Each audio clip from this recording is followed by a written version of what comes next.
86,400 సెకండ్లలో మనము ఏం చేస్తున్నాం?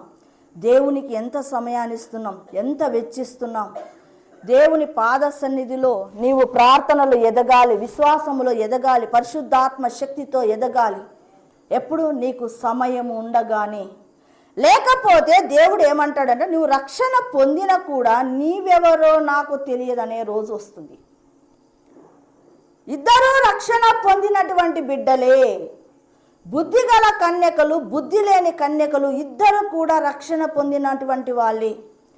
వారి విశ్వాసాన్ని కోల్పోయారు. బుద్ధి లేని వారి ప్రార్థన జీవితాలు కోల్పోయారు.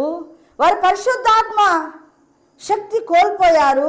వారి ఆత్మీయ జీవితంలో నిస్సత్వ వచ్చేసింది.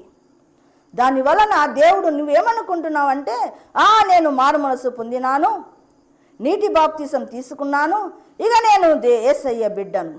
అయితే దేవుడు ఏమంటాడట, నీవెవరో నేను ఎరుగను అనే సమయము కూడా ఉంది. జాగ్రత్త, నువ్వు మెలకువగా ఉండాలి. బుద్ధి గల కన్యకల వలె మనం ఉండాలని దేవుడు హెచ్చరించాడు.